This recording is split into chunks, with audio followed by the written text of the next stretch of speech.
Bisa menyebabkan kematian nggak, Dok? Banyak banget jawaban yang mendukung pertanyaan depresi bisa menyebabkan kematian apa enggak. Bisa-bisa aja. Jadi ada beberapa jawaban. Yang pertama, karena keputusasaan yang ekstrim. Jadi ketika udah depresi berat, bikin seseorang tuh ngerasa hidupnya udah nggak ada harapan lagi. Dia ngerasa masa depannya udah gelap, semuanya udah buntu lah.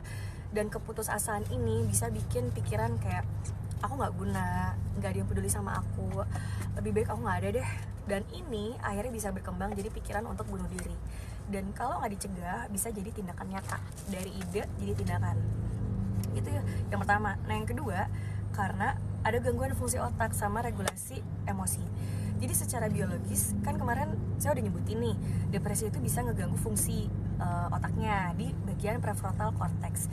Jadi si pengambil keputusannya juga terganggu, terus amigdalanya juga terganggu.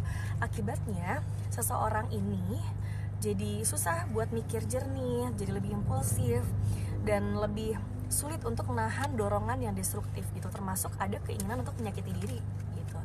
Nah yang ketiga, gejala fisik yang itu bisa melemahkan.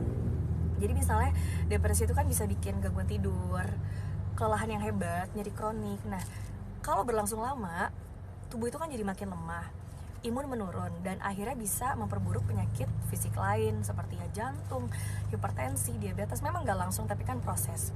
Yang keempat, karena orang depresi itu cenderung menarik diri ya, jadi ngerasa nggak dimengerti, ngerasa sendirian, ngerasa kehilangan koneksi sosial, dan kondisi ini memperkuat rasa bahwa aku emang nggak berarti lagi gitu, dan memperparah resiko bunuh diri. Jadi kesimpulannya, yang bikin depresi bisa menyebabkan kematian tuh bukan cuma karena sedih atau stres beratnya, tapi ya kombinasi itu tadi, kombinasi biologis, emosional, sosial yang numpuk hingga akhirnya muncul pikiran dan dorongan dari ide itu bahkan sampai tindakan untuk mengakhiri hidup.